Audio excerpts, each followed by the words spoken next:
that was probably about as close as I've ever come to a crisis of faith. Yo, what is up? Welcome back to All Things Theology. This is the channel where I want to help you think biblically about the world.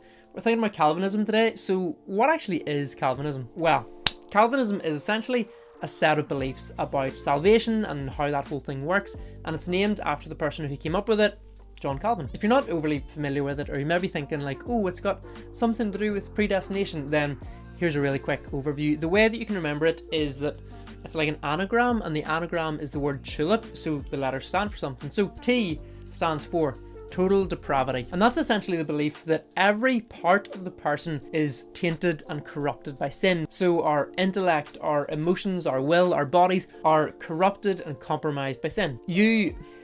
I don't know how you make a U. U stands for unconditional election, and this is where that predestination thing comes in, where basically before the creation of the world in eternity past, God chose the people who were going to be Christians, and he said, okay, that person's going to be a Christian, and he elected them on no merit of their own, just because he did, and because he wanted to, and that's who he chose. L. Is that the right way around? L stands for...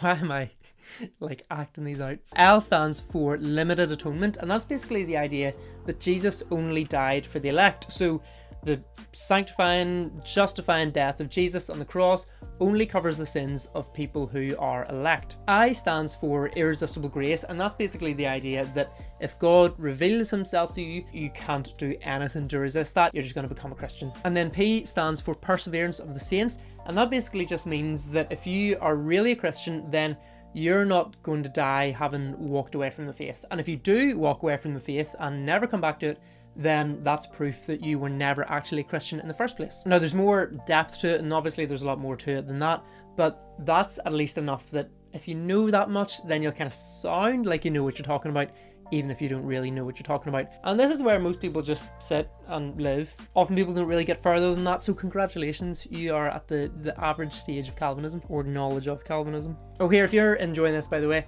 then please do take a second and hit it with a like. I would appreciate that. Thank you. So now that you know what Calvinism is, am I a Calvinist? Well, that's a question that's kind of haunted me over the last load of years. And I think if you want to understand my answer, you kind of need to know how I came to that conclusion. So here we go. I remember sitting at a table with a group of Christians a number of years ago, and something about Calvinism came up. I can't even remember what it was. Someone said something about Calvinism.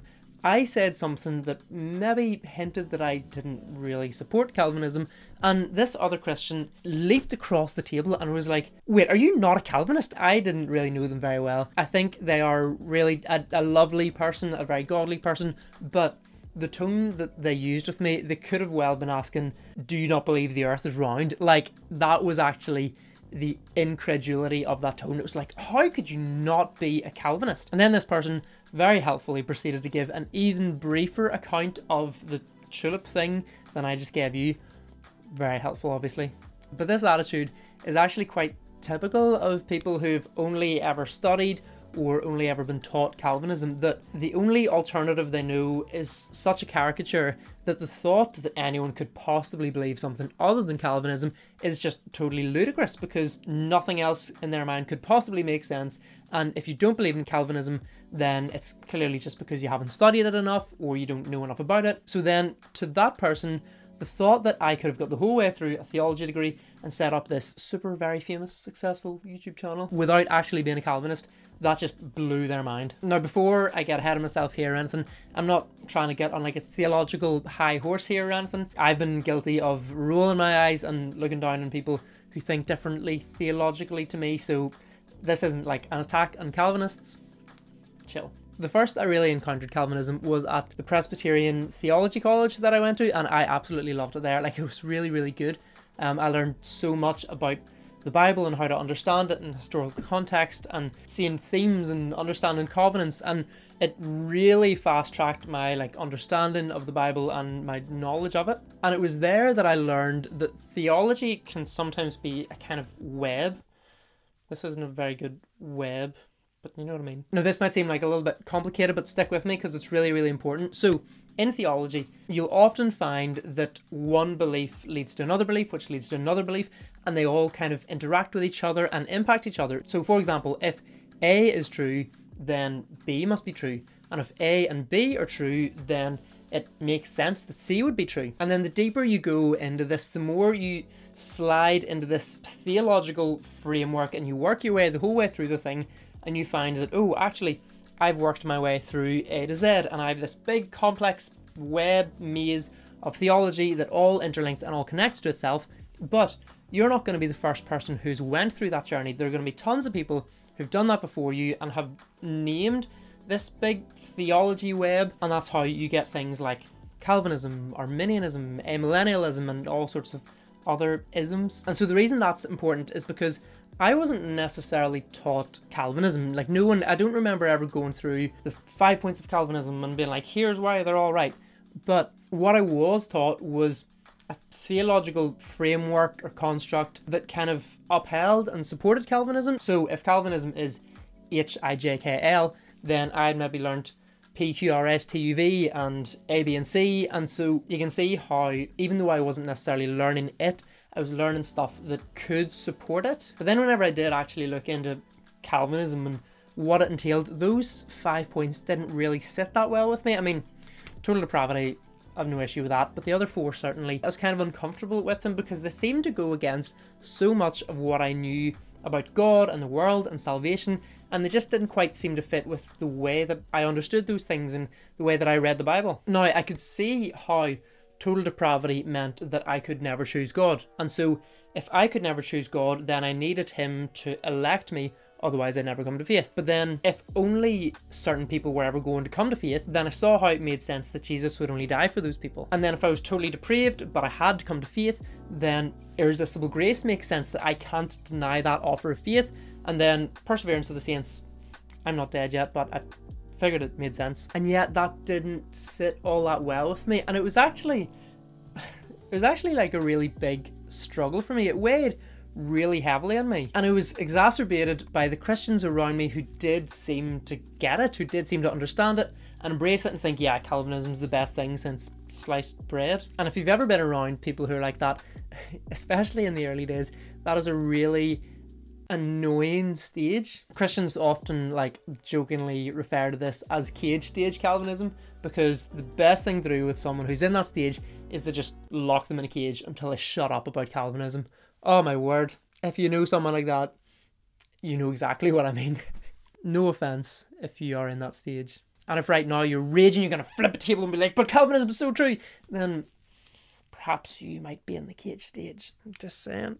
So I tried looking into it more and reading it more and reading some arguments for Calvinism, and the more I read, the more I fell into this kind of paradoxical place where I half believed it was true, but also half believed it was the most awful thing in the world. So then I've got this massive cognitive spiritual dissonance going on, where part of me believes this thing, but another part of me thinks that this other thing is horrendous. But then if this is true, then how can God be good? And to be honest, that was probably about as close as I've ever come to a crisis of faith. And in hindsight, to be fair, it does seem really stupid, but at the time it did feel like a really big deal. And so my response to it at the time, which is probably still kind of with me now, was to just ignore it and not really look into it too much, which has actually went pretty well. I was also helped massively by a YouTube video from a guy called Joseph Solomon. If you don't know him, he was like a big Christian YouTuber who's probably like a massive influence in me setting up a YouTube channel. He's since walked away from the faith.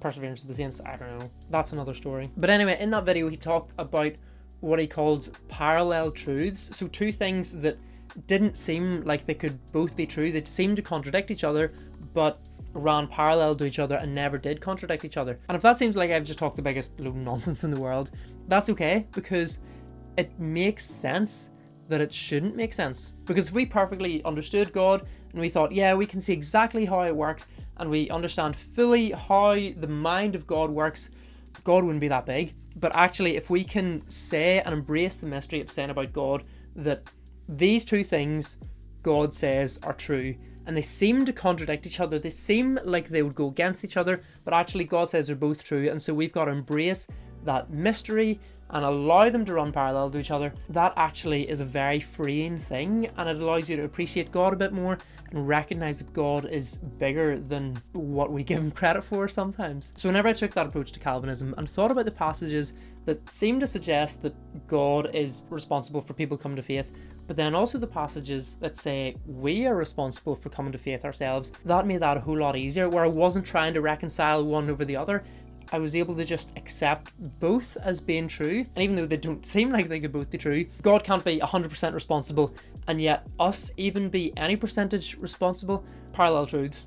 I don't have to understand that, you don't have to understand that, but it's a helpful way of recognizing the mystery, I guess. So as you might have guessed by this stage, I wouldn't say that I'm a Calvinist, because I think it goes a little bit too far and doesn't necessarily leave enough room for mystery. But nor would I say I'm an Arminian, which is apparently the opposite of Calvinism, mainly because I've never read into Arminianism, I've never looked into it, I've never studied it. I don't know what Arminians believe. All my knowledge of Arminianism comes from Calvinist memes, and that doesn't really seem like the best place to get my information. For now though, I'm happy to just live with not knowing, and to be honest, I don't really have the mental capacity or the energy or the desire or motivation to look into it and figure out exactly what I believe on this thing, because I'm a youth minister and like 15-year-olds don't really care about this. Maybe in the future I'll change my mind, who knows, but for now, regardless of where you fall, regardless of where I fall, there's one thing that we really cannot afford to forget, one thing that we really must do, and I don't have time to talk about it in this video, but it's in this video here, so go watch that and I'll see you there. God bless.